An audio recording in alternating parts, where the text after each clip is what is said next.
Draft week is here, and we have our final mock drafts. The draft is Thursday night. We're right up against it, Paul. We've been looking at these mock drafts for months now, so not a lot of new names. But let's figure out, Paul, what's going to happen before the Giants pick at 5, because really that's going to determine, in a lot of ways, who the Giants end up picking. So here's kind of what we're hearing.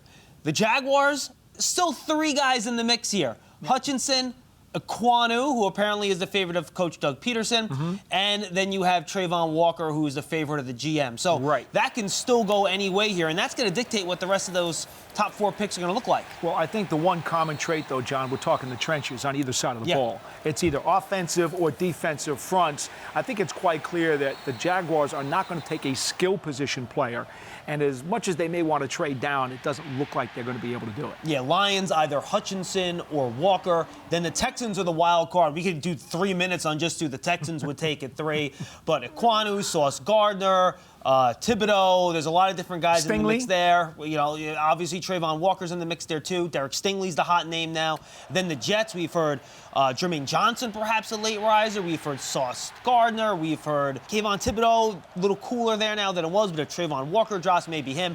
So that gets to the Giants at 5, Paul. And you're really looking now at one of those 3 offensive tackles, depending on who they like. You're looking at a potential edge player if Walker or Hutchinson drop, along with Kayvon Thibodeau. Or you're looking, and Jermaine Johnson on that mix too, along with Hutchinson and Walker. And then you're looking at cornerback, Gardner and Stingley. And then maybe Kyle Hamilton's the wild card there. But in all the mock drafts we've gone through, we can go through a couple more today specifically, those are the names that we're kind of talking about at 5 and 7. And then there's strategy involved with the Panthers at 6. I think, as Joe Shane said, you want to have a good feeling about 7 players.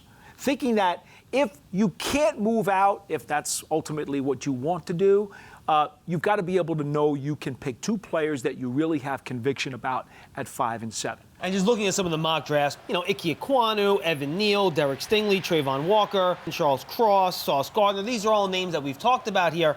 But let's talk some dark horses. One guy I did mention as a possibility of the Jets is Jermaine Johnson. He's a guy coming up boards here. Well, this is a guy who's got terrific traits, had that great season at Florida State. But what you want to remember about him is he's an all-around edge guy who plays the run extremely well. Better than any of the other highly rated edge guys. Except for maybe Trayvon Walker. He's also excellent against the run. He's really good. He also is a little more versatile, I think, than Johnson is too. But I think the thing about Johnson is that he probably doesn't have the upside for most people as a pure pass rusher as some of the other guys do. And that may hurt him a little bit in terms of being in the top 5. Now, some people have mentioned wide receiver for the Giants at 7, but I think that's probably just because there's value there, and probably 3 of the top 13 guys are wide receivers, so maybe slide one in, the Drake Londons, the Garrett Wilsons, or the Jameson Williams. Yeah, I'm with you on that, John. I don't think the value necessarily fits a top 5 selection there. You know, you look at what Jamar Chase out of LSU did last year for Cincinnati. There's no Jamar Chases in this draft. Right. Now, just one final one. You mentioned a trade down. Nate Davis, USA Today. He is him trading at a 7. You mentioned a potential trade down with the Steelers at 20, who come up and get a quarterback. And then taking Devin Lloyd, the linebacker out of Utah, who is a first-round player, but probably not a top 10 guy, or at least not a top 7 guy. Real versatile linebacker. You could certainly think about him as a mid-first round guy. I think that's fair. He can blitz, very athletic, very quick. Good in coverage. No question. You could play him as a weak side linebacker or as an inside linebacker in a 3-4.